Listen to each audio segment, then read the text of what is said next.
नमस्कार, खबरों की खबर में आपका स्वागत है। कांग्रेस जैसी अनुशासन से लबालब भरी पार्टी, नियम कायदों से चलने वाली पार्टी में जब कोई आला कमान के खिलाफ हंगामा करे, बिना सिर पैर के आरोप लगाए, तो ये सब देखकर वाकई दुख होता है। अब बताइए, ये भी कोई बात होती है? क्या प्रियंका वाड्रा और राहुल गांधी शिमला जाकर अपने घर में छुट्टियां भी नहीं मना सकते? बेचारे इतने थक गए थे हाथरस कांड में हंगामा करके, और ऐसे में उनके आराम करने से किसी को क्या प्रॉब्लम हो सकती थी?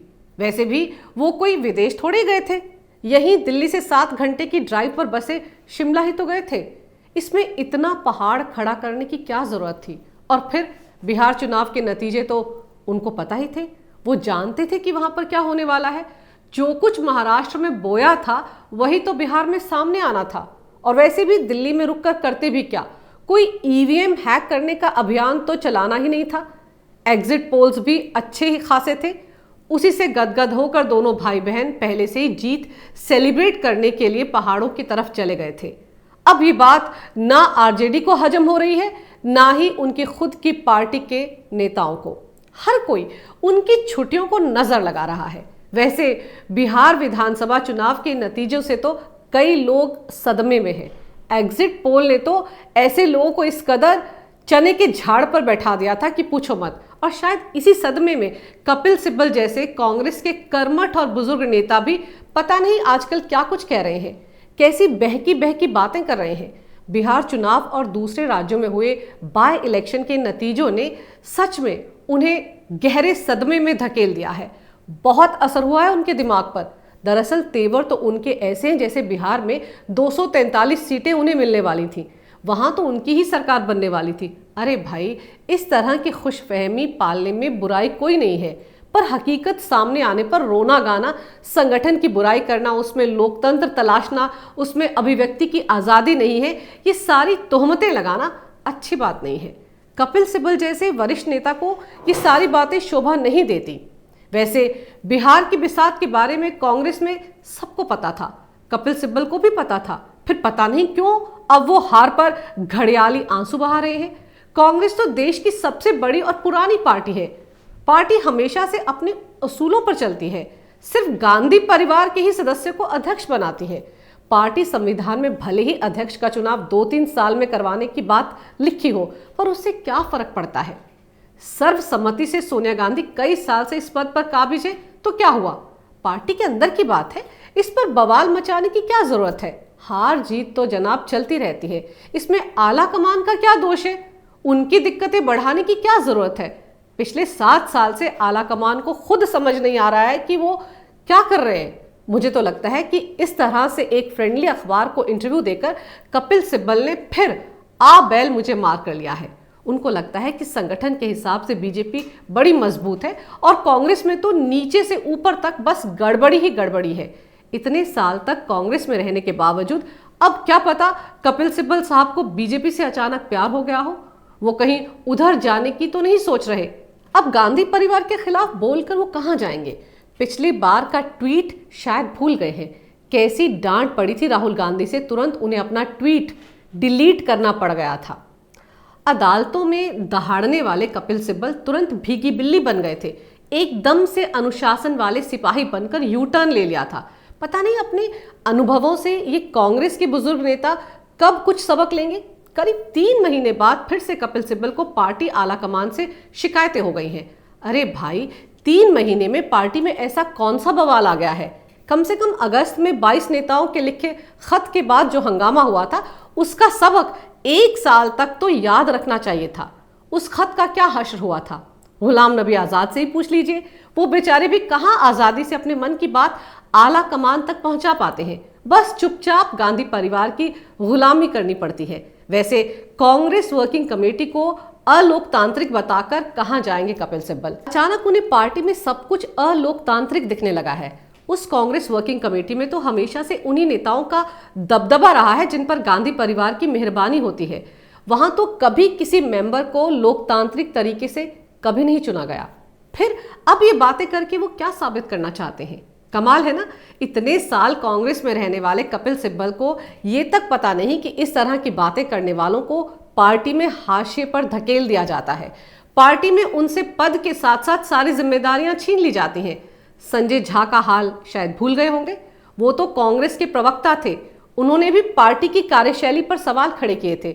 उन्हें भी तो तुरंत उनके पद से हटा दिया गया था। पार्टी में लोकतंत्र की बात कर रहे हैं कपिल सिब्बल, जबकि वहां तो स्वतंत्र होकर कोई अपनी बात तक नहीं कह सकता। भाई, जिस पार्टी को एक परिवार अपनी प्राइवेट लिमिटेड कंपनी की तरह चला रहा हो, वहां का सीईओ अपने खिलाफ आवाज बुलंद करने वालों को क्यों सुनेगा? ज्यादा ही हो तो लोकसभा में नेता विपक्ष अधीर रंजन चौधरी का हाल देख लीजिए। बेचारों ने बड़े देश प्रेम और जोश से भरकर चीन के खिलाफ एक ट्वीट करके आफत मोल ले ली थी। इधर ट्वीट किया, उधर आलाकमान से ट्वीट डिलीट करने का फरमान आ गया। बताइए, बेचारे अधीर रंजन चौधरी ने मन महसूस कर तुरंत ट्वीट को डिलीट कर दिया।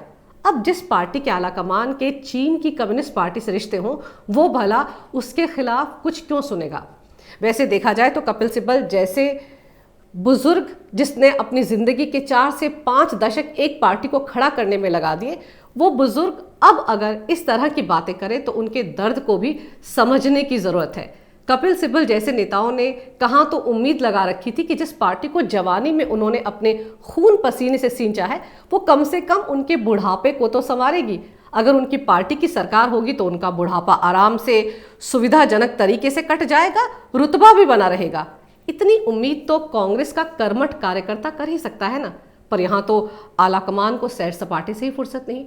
वैसे बिहार में चुनाव के बाद कांग्रेस के नेताओं पर कौन सा बम गिर गया है कि सारे के सारे भड़क उठे हैं? अरे वहां ऐसा क्या हो गया है कि कपिल सिब्बल के अलावा बिहार के कांग्रेसी नेताओं ने भी रोना धोना शुरू कर दिया है? वहां की जमीनी हकीकत से क्या ये लोग सच में वाकिफ नहीं थे? शुक्र मनाना चाहिए कि कम से कम 70 में से 19 सीटें तो मिल गई। इसके लिए तो इन्हें राहुल गांधी के साथ विजय यात्रा नहीं, वो धन्यवाद यात्रा निकालनी चाहिए। अब मन का क्या है, 60 साल तक सत्ता पर काबिज रहने वाली पार्टी का मन थोड़े ही भरेगा 19 सीटों से, पर सब्र और संतोष तो करना पड़ता है। 19 सीटें भी आ गई हैं, ये क्या कम है? देश की 125 साल पुरानी पार्टी की इतनी लाज तो रख ली बिहार के लोगों ने। वैसे कपिल सिब्बल ने इस बार गजब का हौसला दिखाया है। ट्विटर पर कुछ लिखते तो तुरंत आलाकमान का डंडा चल जाता और उसे हटाना पड़ता, लेकिन इस बार फ्रेंडली अखबार को इंटरव्यू देकर उन्होंने बगावत का झंडा बुलंद किया है। गनीमत तो ये है कि कम से कम इस बार आलाकमान इंटरव्यू वापस लेने का कोई दबाव बना ही नहीं सकता। अर्नब के मामले से निपटने के बाद मन में पिछले 7 साल से जो कुछ पनप रहा था, उन्होंने वो सब निकाल दिया। उनका कहना है कि पार्टी में गड़बड़ी कहाँ है, किस स्तर पर है, वो सबको पता है, पर कोई उसे दुरुस्त करना ही नहीं चाहता। अब कोई कपिल सिब्बल साहब को समझाए कि जो परफेक्ट होता है उसे सुधार की गुंजाइश कहाँ होती है, वरना अगस्त में 22 नेताओं ने जो चिट्ठी लिखी थी उसका कुछ तो असर होता। पर तब तो कैसे पार्टी के पूर्व, वर्तमान और भावी अध्यक्ष ने आवाज उठाने वाले सभी नेताओं को बीजेपी का दलाल बता दिया था। पता नहीं बिहार के नतीजों के बाद कपिल सिब्बल को ये क्यों लग रहा है कि अब जनता ने कांग्रेस को एक गंभीर विकल्प के तौर पर देखना बंद कर दिया है। पार्टी का ये हाल तो 2014 के लोकसभा चुनाव के बाद हुए हर विधानसभा चुनाव में देखने को मिला है। इसमें नया क्या है? वैसे इतना सब कुछ आलाकमान के बारे में बोलकर वो पार्टी में बने रह सकते हैं, इसकी गारंटी नहीं है। सच बोलने वालों की नहीं, बल्कि चापलूसी करने वालों की कांग्रेस आलाकमान को जरूरत होती है। तो मैं तो यही कहूंगी कि अगर कपिल सिब्बल ने विकल्प तलाश लिया है तो बहुत अच्छा है, और अगर नहीं तो उन्हें ये सब कुछ भूल भाल कर अब अपने नए अध्यक्ष के स्वागत की तैयारी में जुट जाना चाहिए। ठीक सुना आपने। सुना है बिहार में 19 सीटें जीतने के बाद अब कांग्रेस में जल्दी अध्यक्ष पद पर राहुल की ताजपोशी की कवायद फिर से शुरू होने वाली है। नोटिफिकेशन जारी होने वाला है और नए साल की शुरुआत में राहुल गांधी को फिर से कांग्रेस की कमान सौंप दी जाएगी।